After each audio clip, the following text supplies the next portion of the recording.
Bonjour.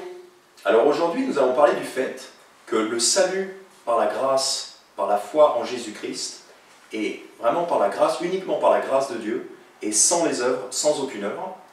Et nous allons voir que l'une des raisons pour lesquelles le salut est sans les œuvres, c'est pour pouvoir donner toute la gloire à Dieu.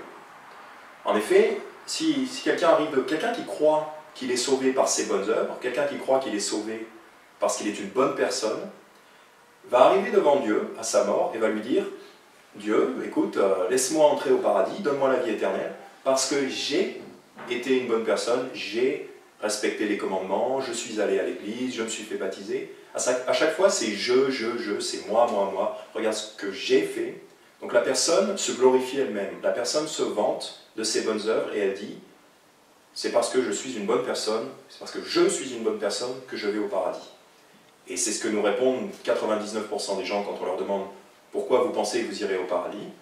Surtout les soi-disant chrétiens, les faux chrétiens qui nous disent « Oui, je vais au paradis parce que j'essaye de faire du bien autour de moi, j'essaye de respecter les commandements, etc. » Mais Éphésiens chapitre 2, versets 8 et 9 est un passage très clair de la Bible qui nous dit « Car vous êtes sauvés par la grâce », donc là on parle du salut de l'âme, de la vie éternelle, « Car vous êtes sauvés par la grâce, par le moyen de la foi, et cela ne vient pas de vous, c'est le don de Dieu. Ce n'est point par les œuvres, afin que personne ne se glorifie. » Donc au verset 8, il dit « Cela ne vient pas de vous », donc ça ne dépend pas du tout de ce que nous on fait. Et au verset 9, il dit « Ce n'est point par les œuvres, afin que personne ne se glorifie. » Donc pourquoi Dieu nous sauve-t-il uniquement par sa grâce? Pourquoi c'est uniquement Dieu qui nous sauve, qui a le mérite de nous avoir sauvés? Eh bien c'est afin que personne ne se glorifie. Dieu ne veut pas que quiconque se glorifie en sa présence. C'est lui qui doit être glorifié au-dessus de tout le monde.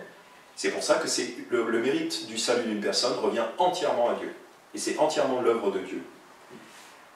D'ailleurs, il avait prévu ça déjà, on nous en parle dans l'Ancien Testament, par exemple en Ésaïe 43 au verset 6 et 7, il nous dit « Je dirai à l'Aquilon, donne, et au Midi, ne retiens pas.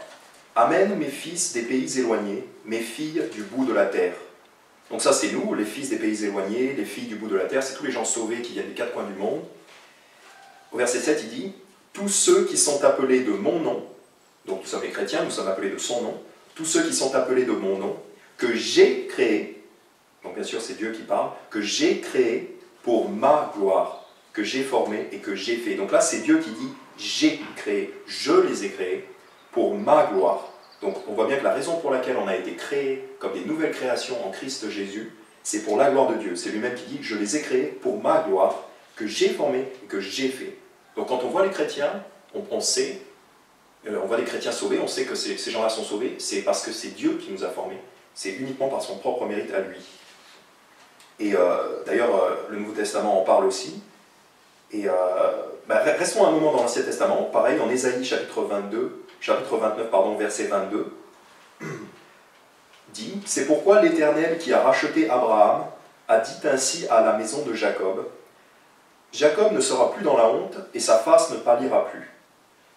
Car lorsqu'il verra au milieu de lui ses fils, donc les fils de Jacob c'est spirituellement les fils d'Abraham, les fils de Jacob c'est les chrétiens, car la Bible dit en Galates chapitre 4, si vous êtes de Christ, alors vous êtes la semence d'Abraham et les héritiers selon la promesse. Donc les gens qui sont de Christ, les croyants en Jésus-Christ, sont spirituellement les enfants d'Abraham et donc de Jacob.